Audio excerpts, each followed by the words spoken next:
โดยปฏิบัติตามมิตรของประเพณีอดีงามของชาติลาวเฮาที่เคยจัดตั้งปฏิบัติกันมาแต่โดนนานและเพื่อเป็นการระดมทุนฮอนเข้าในการก่อสร้างศาลาโฮงธรรมหลังใหม่ของวัดไสสมพรวนารามบ้านนำซากเมืองไสจำพรแขวงบุรีคำไซที่กำลังลงมือก่อสร้างอย่างบ่ทันสำเร็จในตอนเช้าของเวลา 7 โมงวันที่ 10 พฤษภาคม 2026 อยู่ที่วัดไสสมพรวนารามบ้านนำซากเมืองไสจำพร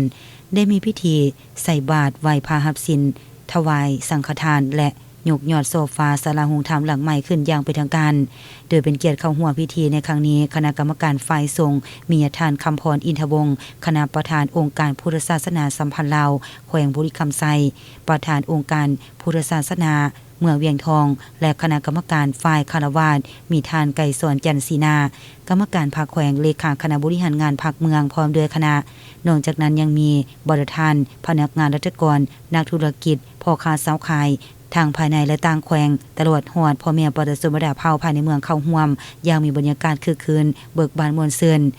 ภายหลังสำเร็จพิธีทางศาสนายกยอดโซฟาสำเร็จแล้วในตอนเที่ยงของวันเดียวกันก็ได้จัดงานบุญบังไฟประจำปี 2026 อยู่ที่วัดไสสมพรวนารามบ้านนำซักซึ่งในปีนี้มีบังไฟเข้าร่วมมาจากหลายภาคส่วนรวมมีทั้งหมด70บังและในนั้นบังไฟที่จุดบูชาแม่นมี20บังบังไฟจุดในการแข่งขัน50บังผ่านการแข่งขันและให้คะแนนอย่างเป็นเอกภาพของคณะกรรมการตัดสินสามารถสรุปได้ดังนี้ประเภทรางวัลการแข่งขันอันดับที่1บังไฟทีมงานก่อสร้างทางด่วนเวียงจันทน์ฮานอย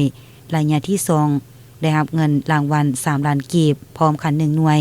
อันดับที่2บังไฟทีมงานแฟงกีพารวยรับเงินรางวัล2ล้านกีบพร้อมคัน1หน่วยและอันดับที่3บังไฟทีมงานจุดกวด